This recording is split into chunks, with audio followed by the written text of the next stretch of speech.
തിരുവനന്തപുരം ജില്ലയിലെ പേട്ട റെയിൽവേ സ്റ്റേഷന് സമീപത്തായിരുന്നു നാടിനെ നടുക്കിയ സംഭവം അരങ്ങേറിയത്. ഉച്ചയ്ക്ക് ഏകദേശം 1 മണിയോടുകൂടി അന്നത്തെ ലോട്ടറി കച്ചവടം പൂർത്തിയാക്കിയ ഒരു ചെറുപ്പക്കാരൻ റെയിൽവേ ലൈനിന് സമീപത്തുള്ള തന്റെ വീട്ടിലേക്ക് മടങ്ങിയെത്തി. വീടിന് സമീപത്തെത്തിയപ്പോൾ വീടിന്റെ മുൻവാതിൽ അടഞ്ഞു കിടക്കുകയായിരുന്നു. അകത്തേക്ക് നോക്കി വീട്ടിലുണ്ടായിരുന്ന തന്റെ ഉമ്മയെ പലതവണ ആ ചെറുപ്പക്കാരൻ വിളിച്ചു നോക്കി. എത്ര വിളിച്ചിട്ടും അകത്തുനിന്നും യാതൊരു പ്രതികരണവും ഉണ്ടാകാത്ത സാഹചര്യത്തിൽ വാതിൽ തള്ളി തുറന്ന് അകത്തേക്ക് കയറിയ ചെറുപ്പക്കാരൻ നടുക്കുന്ന ഒരു കാഴ്ചയാണ് കണ്ടത്. അകത്തെ മുറിയിൽ തന്റെ ഉമ്മ രക്തത്തിൽ കുളിച്ചു കിടക്കുന്ന കാഴ്ചയാണ് ആ ചെറുപ്പക്കാരൻ കണ്ടത്. ആ സ്ത്രീയുടെ തല ചിതറിയിരിക്കുകയാണ്. ആ സ്ത്രീ കിടക്കുന്നതിന് സമീപത്തായി രക്തക്കറ പുരണ്ട ഒരു അമ്മിക്കല്ലും കിടപ്പുണ്ട്. അമ്മിക്കല്ല് ഉപയോഗിച്ച് ആ സ്ത്രീയുടെ തല ആരോ അടിച്ചു പിളർത്തിയിരിക്കുകയാണ്. ചെറുപ്പക്കാരന്റെ നിലവിളി ശബ്ദം കേട്ടുകൊണ്ട് അയൽവാസികളൊക്കെ അവിടേക്ക് ഓടിയെത്തി. ഏതാനും നിമിഷങ്ങൾക്ക് മുൻപ് ആ നാട്ടുകാരൊക്കെ ആ സ്ത്രീയെ കണ്ടതാണ്. ആ ഉമ്മയാണ് ഇപ്പോൾ തല തകർന്ന നിലയിൽ ആ വീടിനുള്ളിൽ കിടക്കുന്നത്. നാട്ടുകാരിൽ ചിലർ ഉടൻ തന്നെ വിവരം വഞ്ചിയൂർ സ്റ്റേഷനിൽ വിളിച്ചറിയിച്ചു. വിവരമറിഞ്ഞ ഉടൻ തന്നെ പോലീസ് സംഘം സംഭവസ്ഥലത്തേക്കെത്തി. ആ വീടിനുള്ളിലൊക്കെ വിശദമായൊരു തിരച്ചിൽ നടത്തി. ആ സ്ത്രീ രക്തത്തിൽ കുളിച്ചു കിടക്കുകയാണ്. സ്ത്രീയെ വിശദമായി പരിശോധിച്ചപ്പോൾ അമ്മിക്കല്ല് ഉപയോഗിച്ച് ഒരൊറ്റ തവണ മാത്രമേ അവരുടെ തലയിലേക്ക് ആഞ്ഞിടിച്ചിട്ടുള്ളൂ എന്ന് വ്യക്തമായി. ഒറ്റ ഇടിയിൽ തന്നെ അവരുടെ തല പൂർണ്ണമായും തകർന്നിരിക്കുകയാണ്. പോലീസ് സംഘം വിവരമറിയിച്ചതിനെ തുടർന്ന് ഡോഗ് സ്ക്വാഡും ഫോറൻസിക് സംഘവും സംഭവസ്ഥലത്തേക്കെത്തി. ആ വീടിന് സമീപത്തായി അധികം വീടുകളൊന്നുമില്ല. ഒരാക്രി കച്ചവടക്കാരന്റെ കടയും വീടും ചേർന്ന ഒരു സ്ഥലവും പിന്നെ ഒരു ഫോട്ടോസ്റ്റാറ്റ് കടയുമാണ് തൊട്ടടുത്തുള്ളത്. പോലീസ് സംഘം ആ പ്രദേശമാകെ അരിച്ചുപറക്കി. ഇതോടൊപ്പം ആ വീടിനുള്ളിൽ പരിശോധന നടത്തിയ സമയത്ത് ഫോറൻസിക് സംഘത്തിന് ആ ഉമ്മയുടെയും മകന്റേതുമല്ലാത്ത മറ്റൊരു വിരലടയാളം കൂടി കിട്ടി. ആ വിരലടയാളം ആരുടേതാണോ അയാൾ തന്നെയാകാം കൊല നടത്തിയിരിക്കുന്നതെന്ന് പോലീസ് നിഗമനത്തിലെത്തി. ഈ സമയത്തായിരുന്നു ഡോഗ് സ്ക്വാഡുമായി പരിശീലകരെത്തി പരിശോധന ആരംഭിച്ചത്. വീടിനകത്തും ഡെഡ് ബോഡിയിലുമൊക്കെ മണം പിടിച്ച പോലീസ് നായ വീടിന് പുറത്തേക്കിറങ്ങി റെയിൽവേ ലൈനിലൂടെ സ്റ്റേഷനിലേക്ക് കുതിച്ചു. അധികം വൈകാതെ തന്നെ പോലീസ് നായ ഓടി പേട്ട റെയിൽവേ സ്റ്റേഷനിലെ പ്ലാറ്റ്ഫോമിനകത്തേക്ക് കയറി. പ്ലാറ്റ്ഫോമിനുള്ളിൽ നിരവധി സിമന്റ് ബെഞ്ചുകളുണ്ട്. കൂട്ടത്തിലുണ്ടായിരുന്ന ഒരു സിമന്റ് ബെഞ്ചിന് സമീപത്തെത്തി പോലീസ് നായ കുറേയേറെ സമയം അവിടെ മണം പിടിച്ച് നിൽക്കുകയും ചെയ്തു. സിമന്റ് ബെഞ്ച് കിടക്കുന്ന ഭാഗത്തു നിന്നും മുൻപോട്ട് പോയ പോലീസ് നായ ഓവർബ്രിഡ്ജിന് സമീപത്തെത്തി കുരയ്ക്കാൻ തുടങ്ങി. ഓവർബ്രിഡ്ജ് നോക്കി കുരയ്ക്കുന്ന പോലീസ് നായയെ കണ്ടപ്പോൾ പോലീസുകാർക്ക് ഒരു കാര്യം മനസ്സിലായി. പ്രതി അല്ലെങ്കിൽ പ്രതികൾ പ്ലാറ്റ്ഫോമിലെത്തി ഓവർബ്രിഡ്ജിലൂടെ മറുഭാഗത്ത് കടന്ന് കൊല്ലം ഭാഗത്തേക്കുള്ള ട്രെയിനിൽ കയറി രക്ഷപ്പെട്ടിരിക്കാം. ഏതാനും നിമിഷങ്ങൾക്ക് മുൻപ് പേട്ടയിൽ നിന്നും കൊല്ലത്തേക്ക് പോയ ട്രെയിൻ ഏതാണെന്നും അത് അടുത്തതായി ഏത് സ്റ്റേഷനിൽ നിർത്താൻ സാധ്യതയുണ്ടെന്നുമൊക്കെ പോലീസ് സംഘം ഒരന്വേഷണം നടത്താൻ തീരുമാനിച്ചു. അങ്ങനെയെങ്കിൽ ട്രെയിൻ അടുത്തതായി നിർത്തുന്ന സ്റ്റേഷനിൽ എത്തിയാൽ പ്രതിയെ കൈയോടെ പിടികൂടാൻ സാധിച്ചേക്കുമെന്ന് പോലീസ് സംഘം വിലയിരുത്തി. അന്വേഷണത്തിന്റെ ഭാഗമായി ഒരു സംഘം പോലീസുകാർ കൊല്ലത്തേക്ക് പുറപ്പെടാൻ തീരുമാനിക്കുകയും ചെയ്തു. ഇതിനിടയിൽ സംഭവം നടന്ന വീടിനുള്ളിൽ പോലീസ് സംഘത്തിന്റെ പരിശോധനയും ഫോറൻസിക് സംഘത്തിന്റെ പരിശോധനയും പുരോഗമിക്കുകയായിരുന്നു. ഈ സമയത്തായിരുന്നു മറ്റൊരു നിർണായക കാര്യം കൊല്ലപ്പെട്ട ഉമ്മയുടെ മകൻ പോലീസിനു മുൻപാകെ അറിയിക്കുന്നത്. കൊല്ലപ്പെട്ട ഉമ്മയുടെ കഴുത്തിൽ ഒരു മാലയുണ്ടായിരുന്നു. ഇപ്പോൾ അത് കാണാനില്ല. ഇതിൽ നിന്നും പോലീസിന് സംഭവം കുറെ കൂടി വ്യക്തമായി. മോഷണ ശ്രമത്തിനിടയിലുണ്ടായ കൊലപാതകം തന്നെ ആയിരിക്കാമെന്ന് പോലീസ് സംഘം വിലയിരുത്തുകയും ചെയ്തു. പേട്ട റെയിൽവേ സ്റ്റേഷനിൽ ഇറങ്ങി വഞ്ചിയൂർ ഭാഗത്തേക്ക് നടന്നു വരുന്നതിനിടയിൽ ആ സ്ത്രീ മാല ധരിച്ച് നിൽക്കുന്നത് കണ്ട വ്യക്തി ആ മാല പൊട്ടിച്ചെടുക്കാൻ ശ്രമം നടത്തിയതിനിടയിൽ കൊലപാതകം സംഭവിച്ചതാകാമെന്ന് പോലീസിന് വ്യക്തമായി. പോലീസിന്റെ നിഗമനങ്ങൾ അതുപോലെ തന്നെ അവരെ സമീപിച്ച മാധ്യമങ്ങളോട് അവർ വ്യക്തമാക്കുകയും ചെയ്തു. കൊല്ലത്തേക്ക് പോയ ട്രെയിനിനെ ബേസ് ചെയ്തുള്ള അന്വേഷണമാണ് പോലീസ് സംഘം ആദ്യഘട്ടത്തിൽ നടത്തിയത്. ഇതിനോടകം തന്നെ ഇൻക്വസ്റ്റ് നടപടികൾ പൂർത്തിയാക്കി മൃതദേഹം പോസ്റ്റ്മോർട്ടത്തിനായി മെഡിക്കൽ കോളേജിലേക്ക് ഷിഫ്റ്റ് ചെയ്തു. പേട്ട മുതൽ കൊല്ലം വരെയുള്ള ട്രെയിനിനെ കേന്ദ്രീകരിച്ച് പോലീസ് സംഘം അന്വേഷണം നടത്തിയെങ്കിലും പ്രതിയിലേക്ക് വിരൽ ചൂണ്ടുന്ന ഒന്നും തന്നെ കണ്ടെത്താൻ പോലീസ് സംഘത്തിന് കഴിഞ്ഞില്ല. സമീപത്തുള്ള വീട്ടുകാരെയൊക്കെ വിശദമായി തന്നെ പോലീസ് സംഘം ചോദ്യം ചെയ്തു. തൊട്ടടുത്ത താമസക്കാരനായ ആക്രിക്കടക്കാരനെയും അയാളുടെ ഭാര്യയെയും ഭാര്യയുടെ അനുജനെയും തൊട്ടടുത്ത് താമസിക്കുന്ന ഫോട്ടോസ്റ്റാറ്റ് കടക്കാരനെയും ഒക്കെ പോലീസ് സംഘം വിശദമായ ചോദ്യം ചെയ്യലിന് വിധേയമാക്കിയെങ്കിലും പ്രത്യേകിച്ച് ഒരു ഗുണവും ഉണ്ടായില്ല. നാട്ടുകാരെയും ആ സമയത്ത് അതുവഴി കടന്നുപോയവരെയും ഒക്കെ വിശദമായ ചോദ്യം ചെയ്യലിന് വിധേയമാക്കുകയും അവരുടെ മൊഴികളൊക്കെ രേഖപ്പെടുത്തുകയും ആ മൊഴികളൊക്കെ വിശദമായ പഠനത്തിന് വിധേയമാക്കുകയും ചെയ്തിട്ടും പോലീസ് സംഘത്തിന് ഒന്നും തന്നെ കണ്ടെത്താൻ കഴിഞ്ഞില്ല. പോലീസ് സംഘം അവരുടെ അന്വേഷണവുമായി 2 ആഴ്ചയായി മുൻപോട്ട് പോവുകയാണ്. ഇതിനിടയിലാണ് പോലീസ് സംഘം സീൽ വെച്ചിട്ടുള്ള തന്റെ വീട് തുറന്നു കൊടുക്കണമെന്ന ആവശ്യവുമായി മരണപ്പെട്ട ഉമ്മയുടെ മകൻ പോലീസ് സ്റ്റേഷനിലെത്തിയത്. കഴിഞ്ഞ 2 ആഴ്ചയായി ഒരു സുഹൃത്തിനൊപ്പമാണ് ആ മകൻ താമസിച്ചുകൊണ്ടിരിക്കുന്നത്. ഇനിയും അത് തുടരാൻ കഴിയാത്ത സാഹചര്യത്തിലാണ് തനിക്ക് തന്റെ വീട്ടിലേക്ക് താമസം മാറണമെന്ന ആവശ്യം ആ ചെറുപ്പക്കാരൻ പോലീസ് സ്റ്റേഷനിൽ അറിയിച്ചത്. ക്രൈം സീനുമായി ബന്ധപ്പെട്ട് പോലീസ് സംഘത്തിന് പുതിയതായി ഒന്നും തന്നെ പരിശോധന നടത്താൻ ഇല്ലാത്ത സാഹചര്യത്തിലാണ് വീടിന്റെ താക്കോൽ ആ മകന് പോലീസ് സംഘം കൈമാറിയത്. പോലീസ് സ്റ്റേഷനിൽ നിന്ന് താക്കോലുമായി ചെറുപ്പക്കാരൻ തന്റെ വീട്ടിലെത്തി വീട് തുറന്ന് അകത്തേക്ക് കയറി. 2 ആഴ്ചയിലധികമായി അടച്ചിട്ട വീടായതുകൊണ്ട് തന്നെ വീടിനകമാകെ പൊടി കൊണ്ട് നിറഞ്ഞിരുന്നു. ഒരു ചൂലുപയോഗിച്ച് വീടിനകമൊക്കെ വൃത്തിയാക്കുന്നതിനിടയിലായിരുന്നു കട്ടിലിനടിയിൽ എന്തോ ഒരു വസ്തു തങ്ങിക്കിടക്കുന്നത് ചെറുപ്പക്കാരന്റെ ശ്രദ്ധയിൽപ്പെട്ടത്. കട്ടിലിനടിയിലേക്ക് നോക്കിയ സമയത്ത് ഒരു ജീൻസാണ് അതിന്റെ അടിയിൽ കിടക്കുന്നതെന്ന് ചെറുപ്പക്കാരന് മനസ്സിലായി. ഒരു കമ്പ് ഉപയോഗിച്ച് ആ ജീൻസ് പുറത്തേക്കെടുത്ത നിമിഷത്തിൽ തന്നെ ആ ചെറുപ്പക്കാരൻ നടുങ്ങിപ്പോയി. അത് തൻ്റേതല്ലാത്ത ഒരു ജീൻസാണ്. അതുമാത്രവുമല്ല, ആ ജീൻസ് നിറയെ രക്തത്തിൽ മുങ്ങിയിരിക്കുകയാണ്. ചെറുപ്പക്കാരൻ ഉടൻ തന്നെ ആ ജീൻസ് ഒരു കവറിലേക്ക് മാറ്റി അത് സ്റ്റേഷനിലെത്തിച്ചു. നീല നിറത്തിലുള്ള ഒരു ജീൻസ് ആണത്. പോലീസ് സംഘം ആ ജീൻസ് വിശദമായ പരിശോധനയ്ക്ക് വിധേയമാക്കി. ആ ജീൻസിന്റെ പോക്കറ്റിനകത്ത് ഒരു തീപ്പെട്ടിയും ഒരു ബീഡിയും പിന്നെ ഒരു സിനിമാ ടിക്കറ്റും ഉണ്ടായിരുന്നു. നാഗർകോവിലിലെ സിനിമാ തിയേറ്ററിൽ നിന്ന് എടുത്തിട്ടുള്ള ടിക്കറ്റാണത്. നാഗർകോവിലുള്ള ലോക്കൽ ബോഡി സംവിധാനത്തിന്റെ സീലും ആ ടിക്കറ്റിൽ ഉണ്ടായിരുന്നു. സിനിമാ തിയേറ്ററിന്റെ പേരും ആ ടിക്കറ്റിൽ വ്യക്തമായി തന്നെ പ്രിന്റ് ചെയ്തിട്ടുണ്ട്. അതുകൊണ്ട് തന്നെ ആ തിയേറ്റർ കേന്ദ്രീകരിച്ച് ഒരു അന്വേഷണം നടത്താൻ തന്നെ പോലീസ് സംഘം തീരുമാനിച്ചു. തമിഴ്നാട്ടിൽ നിന്നെത്തിയ ഒരു വ്യക്തി തന്നെയാകാം കൊലപാതകി എന്ന് പോലീസ് ഉറപ്പിക്കുകയും ചെയ്തു. കൊലപാതകം നടത്തിയ പ്രതി കൊല്ലത്തേക്ക് കടന്നു എന്നായിരുന്നു ഇതുവരെയുള്ള പോലീസിന്റെ നിഗമനം. പ്രതി തമിഴ്നാട്ടിൽ നിന്നെത്തിയതാണെന്ന് മനസ്സിലാക്കിയതോടുകൂടി ഒരു സംഘം പോലീസുകാർ നാഗർകോവിലിലെത്തി സിനിമാ തിയേറ്റർ കേന്ദ്രീകരിച്ച് ഒരു അന്വേഷണം നടത്തി. തിയേറ്ററിലും പരിസര പ്രദേശത്തുമൊക്കെ അന്വേഷണം നടത്തിയെങ്കിലും പ്രതിയിലേക്ക് എത്താവുന്ന ഒന്നും തന്നെ കണ്ടെത്താൻ പോലീസിന് കഴിഞ്ഞില്ല. ലോക്കൽ പോലീസിന്റെ അന്വേഷണം എങ്ങും എത്താതെ വന്ന സാഹചര്യത്തിൽ സർക്കാർ കേസന്വേഷണം ക്രൈംബ്രാഞ്ചിന് കൈമാറി. അന്വേഷണം ആരംഭിച്ച ക്രൈംബ്രാഞ്ച് സംഘം കോടതിയിലുണ്ടായിരുന്ന ആ തുണ്ടിമുതലുകളൊക്കെ ഒന്നുകൂടി വിശദമായ പരിശോധനയ്ക്ക് വിധേയമാക്കി. നീല ജീൻസും അതിൽ നിന്ന് കിട്ടിയ തീപ്പെട്ടിയും ബീഡിയും സിനിമാ ടിക്കറ്റും അതുപോലെ തന്നെ അമ്മിക്കല്ലും എല്ലാം വിശദമായ പരിശോധനയ്ക്ക് തന്നെ വിധേയമാക്കി. ഇതിനു പുറമെ നേരത്തെ ലോക്കൽ പോലീസ് ചോദ്യം ചെയ്ത വ്യക്തികളെയൊക്കെ ഒരു തവണ കൂടി വിളിച്ചു വരുത്തി വിശദമായ സ്റ്റേറ്റ്മെന്റ് എടുക്കുകയും ചെയ്തു. ക്രൈംബ്രാഞ്ച് സംഘത്തിന്റെ അന്വേഷണവും എങ്ങും എത്തിയില്ല. നാളുകൾ കടന്നുപോയിട്ടും അന്വേഷണം എങ്ങും എത്താതെ വന്ന സാഹചര്യത്തിലായിരുന്നു പെൻഡിംഗ് കേസുകളെക്കുറിച്ച് അന്വേഷിക്കാൻ പുതിയൊരു അന്വേഷണ സംഘം രംഗത്തെത്തിയത്. ഡിവൈഎസ്പി കിഷോർ കുമാറിനായിരുന്നു പിന്നീട് അങ്ങോട്ടുള്ള അന്വേഷണ ചുമതല. ലോക്കൽ പോലീസും ക്രൈംബ്രാഞ്ച് സംഘവും എത്ര അന്വേഷിച്ചിട്ടും ഒരു തുമ്പും കിട്ടാത്ത കേസിലാണ് ഡിവൈഎസ്പി പുതിയ അന്വേഷണം ആരംഭിച്ചത്. അമ്മിക്കല്ലിലും നീല ജീൻസിലും കാണപ്പെടുന്ന രക്തം കൊല്ലപ്പെട്ട ഉമ്മയുടേത് തന്നെയാണെന്ന് DNA പരിശോധനയിൽ തെളിഞ്ഞിട്ടുണ്ട്. കൊല്ലപ്പെട്ട ആ സ്ത്രീയുടെ രക്തം നീല ജീൻസിൽ പറ്റിപ്പിടിച്ചിരിക്കുന്നു എന്ന് പറയുമ്പോൾ കൊല നടത്തിയ വ്യക്തി കൊലപാതകം നടത്തുന്ന സമയത്ത് ആ ജീൻസ് ധരിച്ചിരുന്നു എന്നാണ് അർത്ഥം. കൊലപാതകം നടന്ന സമയത്ത് ജീൻസിൽ രക്തം തെറിച്ചതുകൊണ്ട് തന്നെ രക്തം പുരണ്ട ജീൻസ് ആ വീട്ടിൽ ഉപേക്ഷിക്കുകയും ചെയ്തിരിക്കുകയാണ്. അങ്ങനെയെങ്കിൽ കൊല നടത്തിയ വ്യക്തി തന്റെ ഡ്രസ്സ് അവിടെ ഉപേക്ഷിച്ച സ്ഥിതിക്ക് ആ വീട്ടിലുണ്ടായിരുന്ന ഏതെങ്കിലും വസ്ത്രം ധരിച്ചുകൊണ്ടായിരിക്കാം പുറത്തേക്ക് പോയിരിക്കുന്നതെന്ന് അന്വേഷണ ഉദ്യോഗസ്ഥന് വ്യക്തമായി. ആ വീട്ടിൽ 2 വ്യക്തികളാണുള്ളത്. ഒന്ന് ലോട്ടറി കച്ചവടക്കാരനായ മകനും ഒന്ന് കൊല്ലപ്പെട്ട അയാളുടെ ഉമ്മയും.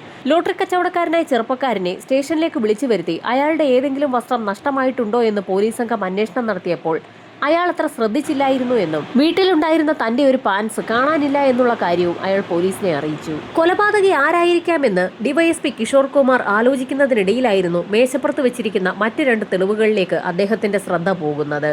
അത് ആ ബീഡിയിലും തീപ്പെട്ടിയിലുമായിരുന്നു. തീപ്പെട്ടിയുടെ പുറത്ത് കിസാൻ എന്നാണ് രേഖപ്പെടുത്തിയിരിക്കുന്നത്. അതുപോലെ തന്നെ ബീഡിയുടെ പുറത്ത് സെയ്ദ് എന്നും രേഖപ്പെടുത്തിയിട്ടുണ്ട്. കിസാൻ തീപ്പെട്ടിയും സെയ്ദ് ബീഡിയും ഉപയോഗിക്കുന്ന വ്യക്തിയാണ് കൊലപാതകത്തിന് പിന്നിലെന്ന് അന്വേഷണ ഉദ്യോഗസ്ഥൻ ഉറപ്പിച്ചു. അതുകൊണ്ട് തന്നെ കിസാൻ തീപ്പെട്ടിയും സെയ്ദ് ബീഡിയും കേന്ദ്രീകരിച്ച് ഒരു അന്വേഷണം നടത്താൻ തന്നെ ഉദ്യോഗസ്ഥൻ തീരുമാനിച്ചു. അന്വേഷണത്തിന്റെ ഭാഗമായി കൊലപാതകം നടന്ന വീടിന് സമീപത്തുള്ള കടകൾ കേന്ദ്രീകരിച്ച് കിസാൻ തീപ്പെട്ടിയും സെയ്ദ് ബീഡിയും വിൽക്കുന്ന കടകളുണ്ടോ എന്ന് ഒരു അന്വേഷണം നടത്തി. അന്വേഷണം നടത്തിയെങ്കിലും അങ്ങനെ ഒരു ബീഡിയും തീപ്പെട്ടിയും ആ പ്രദേശത്തെങ്ങും കച്ചവടം നടത്തുന്നതല്ല എന്നുള്ള വിവരമാണ് അന്വേഷണ ഉദ്യോഗസ്ഥന് ലഭിച്ചത്. നാഗർകോവിലിൽ നിന്ന് ലഭിച്ച സിനിമാ ടിക്കറ്റാണ് പോലീസ് സംഘത്തിന്റെ കൈവശമുള്ളത്. അതുകൊണ്ട് തന്നെ ഒരുപക്ഷെ തമിഴ്നാട്ടിൽ ഉൽപ്പാദിപ്പിക്കുന്ന ബീഡിയും തീപ്പെട്ടിയും ആയിരിക്കാം ഇതെന്നുള്ള ഒരു നിഗമനത്തിലേക്കാണ് പോലീസ് എത്തിയത്.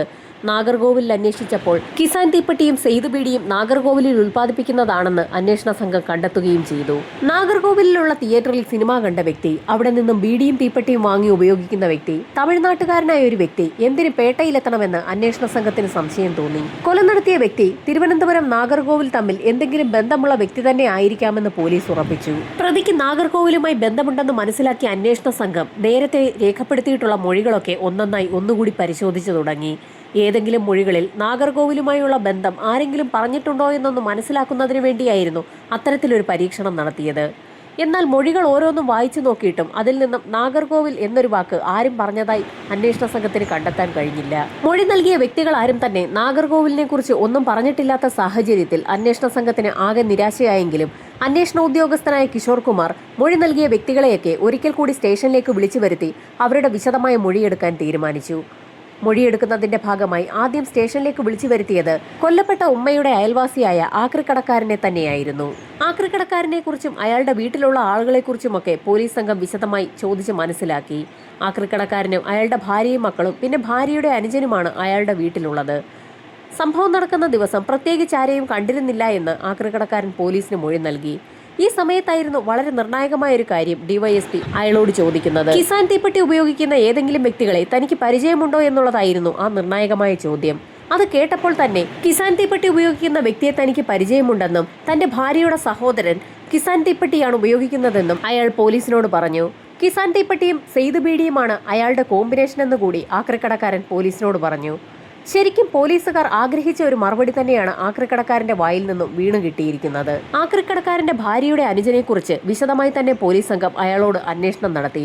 ഏതുതരം വസ്ത്രങ്ങളാണ് അയാൾ ധരിക്കുന്നതെന്നുള്ള ചോദ്യത്തിന് അനുജൻ സ്ഥിരമായി നീല ജീൻസാണ് ധരിക്കാറുള്ളതെന്നും ആക്രിക്കടക്കാരൻ പോലീസിന് മൊഴി നൽകി.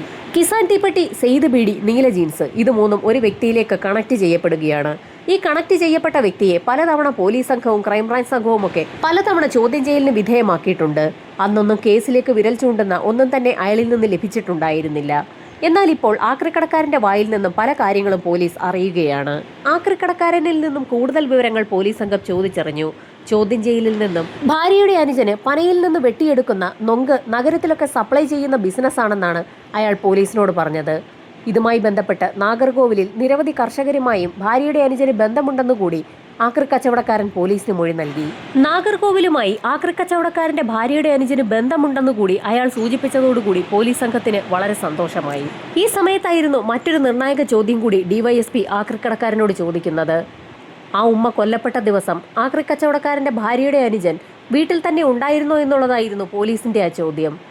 സംഭവം നടന്ന ദിവസം രാവിലെ കുറച്ച് കാശ് ആവശ്യപ്പെട്ടുകൊണ്ട് ഭാര്യയുടെ അനുജൻ തന്നെ സമീപിച്ചിരുന്നു എന്ന് ആക്രിക്കച്ചവടക്കാരൻ പോലീസിനോട് പറഞ്ഞു.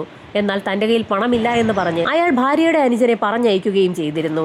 അത് മാത്രവുമല്ല, അയാൾ ലഹരി ഉപയോഗിച്ച് കറങ്ങി നടക്കുന്ന വ്യക്തിയാണെന്നും അതുകൊണ്ട് തന്നെയാണ് അയാളുടെ ഭാര്യയും മക്കളും അയാളെ ഉപേക്ഷിച്ച് പോയതെന്നുകൂടി ആക്രിക്കച്ചവടക്കാരൻ പോലീസിനോട് പറഞ്ഞു. പോലീസ് സംഘം ഉടൻ തന്നെ ആക്രിക്കച്ചവടക്കാരന്റെ ഭാര്യയുടെ അനുജനായ റിയാസിനെ പോലീസ് സ്റ്റേഷനിലേക്ക് വിളിച്ചു വരുത്തി ചോദ്യം ചെയ്യൽ ആരംഭിച്ചു. എന്നാൽ തനിക്ക് ആ കേസുമായി യാതൊരു ബന്ധവുമില്ല എന്ന് റിയാസ് ആവർത്തിച്ച് പറയുകയും ചെയ്തു. സംഭവം നടന്ന ദിവസം അതിരാവിലെയാണ് താൻ നാഗർകോവിലിൽ നിന്ന് നൊങ്കുമായി എത്തിയതെന്നും പിന്നീട് നൊങ്ക് സപ്ലൈ ചെയ്യാൻ കടകളിലേക്കൊക്കെ പോയി എന്നും ഇതിനിടയിൽ തന്റെ സഹോദരിയുടെ ഭർത്താവിനോട് കുറച്ച് പണം ചോദിച്ചിരുന്നു എന്നും അദ്ദേഹം അത് നൽകിയിരുന്നില്ല എന്നുള്ള കാര്യവുമൊക്കെ റിയാസ് പോലീസ് സംഘത്തോട് പറഞ്ഞു. എന്നാൽ ആ ഉമ്മയുടെ മരണവുമായി ബന്ധപ്പെട്ട് തനിക്കൊന്നും അറിവില്ല എന്ന് അയാൾ വീണ്ടും പോലീസിനോട് ആവർത്തിച്ചു. നേരത്തെ പല പ്രാവശ്യം ലോക്കൽ പോലീസും ക്രൈംബ്രാഞ്ച് സംഘവും മൊഴിയെടുത്ത സമയത്ത് നാഗർകോവിലുമായുള്ള ബന്ധം പറയാതിരുന്നതും നൊങ്ക് കച്ചവടത്തെക്കുറിച്ചുള്ള കാര്യങ്ങളൊന്നും പറയാതിരുന്നതും എന്തുകൊണ്ടാണെന്ന് ഡിവൈഎസ്പി റിയാസിനോട് ചോദിച്ചു. എന്നാൽ ആ സമയത്ത് പോലീസ് സംഘം തന്റെ ബിസിനസിനെ കുറിച്ചൊന്നും ചോദിച്ചിരുന്നില്ല എന്നും അതുകൊണ്ടാണ് താനൊന്നും പറയാതിരുന്നതെന്നുമായിരുന്നു റിയാസിന്റെ മറുപടി. സംഭവം നടന്ന ദിവസം നാഗർകോവിലിലെ തിയേറ്ററിൽ നിന്നും ഏത് സിനിമയായിരുന്നു കണ്ടിരുന്നതെന്ന് പോലീസ് സംഘം റിയാസിനോട് ചോദിച്ചു. അത് കേട്ടപ്പോൾ തന്നെ റിയാസ് ഒന്ന് പതറിയെങ്കിലും താൻ സിനിമ കണ്ടിരുന്നു എന്നും ഏത് സിനിമയാണെന്ന് ഇപ്പോൾ ഓർക്കുന്നില്ല എന്നുമായിരുന്നു റിയാസിന്റെ മറുപടി. റിയാസ് അറിയാതെ തന്നെ പോലീസ് സംഘം അയാളുടെ വിരലടയാളം ശേഖരിച്ചിരുന്നു. അയാളുടെ വിരലടയാളം കൊലപാതകം നടന്ന വീട്ടിൽ നിന്നും ശേഖരിച്ചിട്ടുണ്ടെന്ന് പോലീസ് സംഘം പറഞ്ഞപ്പോൾ റിയാസിന് ചിരിയാണ് വന്നത്. കാരണം താൻ ആ വീടിന്റെ തൊട്ടടുത്താണ് താമസിക്കുന്നതെന്നും പലപ്പോഴും പല ആവശ്യങ്ങളുമായി ബന്ധപ്പെട്ട് താൻ ആ ലോട്ടറി കച്ചവടക്കാരന്റെ വീട്ടിൽ പോയിട്ടുണ്ടെന്നും അതുകൊണ്ട് ആ വീട്ടിൽ തന്റെ വിരലടയാളം ഉണ്ടെന്ന് പറയുന്നത് തീർത്തും ഒരു സാധാരണ കാര്യമാണെന്നുമായിരുന്നു റിയാസിന്റെ മറുപടി. ഒരു തരത്തിലും റിയാസ് കുറ്റം സമ്മതിക്കുന്നില്ല എന്ന് മനസ്സിലാക്കിയ പോലീസ് സംഘം ആകെ വിഷമത്തിലായി. നോമ്പുകാലമായതുകൊണ്ട് തന്നെ റിയാസ് നോമ്പ് നോക്കുന്ന ഒരു സമയം കൂടിയാണ്. അതുകൊണ്ട് തന്നെ കൂടുതൽ ചോദ്യം ചെയ്യാതെ വിട്ടയക്കണമെന്നും തനിക്ക് പള്ളിയിൽ പ്രാർത്ഥനയ്ക്ക് പോകണമെന്നുമൊക്കെ റിയാസ് പോലീസിനോട് പറഞ്ഞു. നോമ്പ് സ്റ്റേഷനിൽ അനുഷ്ഠിക്കാമെന്നും റിയാസിന് ഒരു കുറവും വരുത്തുകയില്ല എന്നും ഡിവൈഎസ്പി കിഷോർ കുമാർ അയാൾക്ക് വാക്ക് നൽകി. അന്ന് വൈകുന്നേരം പോലീസുകാർക്കൊപ്പം തന്നെയായിരുന്നു റിയാസിന് അതിഗംഭീരമായ സദ്യ ഒരുങ്ങിയത്. ആ സദ്യ കഴിച്ചുകൊണ്ടിരിക്കുന്നതിനിടയിൽ റിയാസ് അറിയാതെ ഒന്ന് തേങ്ങിപ്പോയി. താൻ തന്നെയാണ് എല്ലാം ചെയ്തതെന്ന് അയാൾ പോലീസിനോട് തുറന്നു പറഞ്ഞു. ഭക്ഷണം കഴിച്ചതിന് ശേഷം ഇനി പറഞ്ഞാൽ മതിയെന്നായിരുന്നു പോലീസിന്റെ മറുപടി. ഭക്ഷണം കഴിച്ചതിന് ശേഷം റിയാസ് പല കാര്യങ്ങളും പോലീസിനോട് തുറന്നു പറഞ്ഞു. യഥാർത്ഥത്തിൽ തന്റെ ഭാര്യാജ്യേഷ്ഠനോട് കുറച്ച് പണം കടം ചോദിക്കുന്നതിന് വേണ്ടിയായിരുന്നു നാഗർകോവിലിൽ നിന്നും സംഭവം നടന്ന ദിവസം റിയാസ് നാട്ടിലെത്തിയത്. ഭാര്യാജ്യേഷ്ഠനോട് പണം ചോദിച്ചെങ്കിലും അദ്ദേഹം പണം നൽകിയില്ല.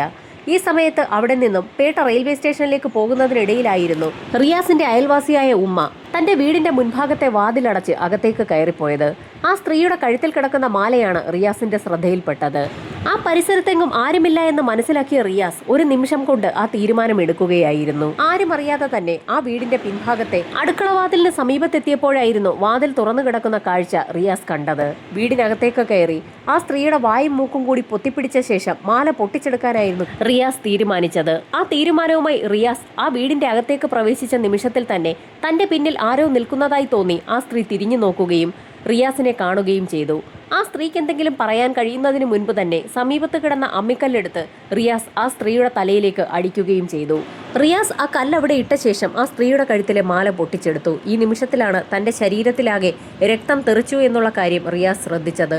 ഉടൻ തന്നെ ലോട്ടറി കച്ചവടക്കാരനായ ചെറുപ്പക്കാരന്റെ മുറിയിലെത്തി റിയാസ് തന്റെ ജീൻസ് ഊരി അവിടെ ഉപേക്ഷിച്ച ശേഷം അവിടെ കിടന്ന ഒരു പാൻസ് ധരിച്ചുകൊണ്ട് വീടിന് പുറത്തേക്ക് ഇറങ്ങി ഓടിപ്പോവുകയായിരുന്നു. റിയാസ് അവിടെ നിന്നും പേട്ട റെയിൽവേ സ്റ്റേഷനിലെ പ്ലാറ്റ്ഫോമിലാണ് എത്തിയത്. അവിടെ ഒരു ബെഞ്ചിലിരുന്ന് അല്പസമയം അയാൾ എന്ത് ചെയ്യണമെന്ന് ആലോചിക്കുകയും ചെയ്തു. ഈ സമയം ലോട്ടറി കച്ചവടക്കാരന്റെ ചെറുപ്പക്കാരൻ തന്റെ വീട്ടിലേക്ക് പോവുകയും ഉമ്മ മരിച്ച വിവരം നാട്ടുകാരെയും പോലീസിനെയും അറിയിക്കുകയും ചെയ്തു. പോലീസ് സംഘം ഡോഗ് സ്ക്വാഡുമായി സംഭവസ്ഥലത്തെത്തി പരിശോധന നടത്തുന്ന സമയത്ത് റിയാസ് ആ സ്റ്റേഷനിൽ തന്നെ ഉണ്ടായിരുന്നു. അയാൾ അതൊക്കെ ദൂരെ നിന്ന് തന്നെ കാണുന്നുണ്ടായിരുന്നു. പോലീസ് നായ മണം പിടിച്ചു വരുന്ന കാഴ്ച കണ്ടപ്പോൾ തന്നെ ഫ്ലൈ ഓവറിൽ കയറി ട്രാക്കിന്റെ മറുഭാഗത്തേക്ക് റിയാസ് പോവുകയും ചെയ്തു. ഈ സമയത്ത് പോലീസ് നായ ആ ബെഞ്ചിലൊക്കെ മണം പിടിച്ചു നോക്കിയ ശേഷം ഓവർബ്രിഡ്ജ് നോക്കി കുരയ്ക്കുകയും ചെയ്തു.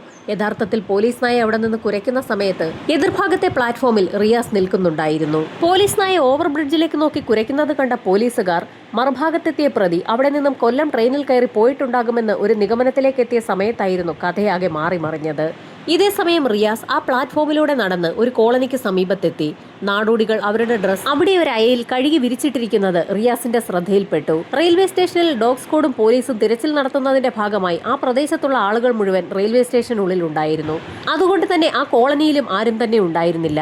നാടോടികൾ കഴുകി വിരിച്ചിട്ടിരുന്ന ഡ്രസ്സിൽ നിന്നും ഒരു ഡ്രസ്സ് എടുത്ത് ധരിച്ച ശേഷം താൻ ധരിച്ചിരുന്ന ആ ലോട്ടറി കച്ചവടക്കാരന്റെ പാൻസൂരി ആ അയയിലേക്ക് വിരിച്ച ശേഷം റിയാസ് അവിടെ നിന്നും കടന്നു പോവുകയും ചെയ്തു. ശരിക്കും പോലീസുകാർ തിരച്ചിൽ നടത്തുന്ന സമയത്ത് റിയാസ് ആ പരിസരത്തൊക്കെ തന്നെ ഉണ്ടായിരുന്നു. പോലീസുകാർ ആദ്യഘട്ടത്തിൽ എത്ര ശ്രമം നടത്തിയിട്ടും റിയാസ് ഒന്നും തുറന്നു പറഞ്ഞിരുന്നില്ല. പോലീസ് സംഘം അയാൾക്ക് ഭക്ഷണം വാങ്ങിക്കൊടുത്ത സമയത്തായിരുന്നു അയാൾ സത്യസന്ധമായി കാര്യങ്ങളൊക്കെ തുറന്നു പറഞ്ഞത്. തനിക്ക് ആദ്യമായിട്ടാണ് മറ്റൊരു വ്യക്തി ഇത്രയും നല്ല ഭക്ഷണം വാങ്ങിത്തരുന്നതെന്നായിരുന്നു റിയാസ് കണ്ണുകൾ നിറഞ്ഞുകൊണ്ട് ഡിവൈഎസ്പിയോട് പറഞ്ഞത്.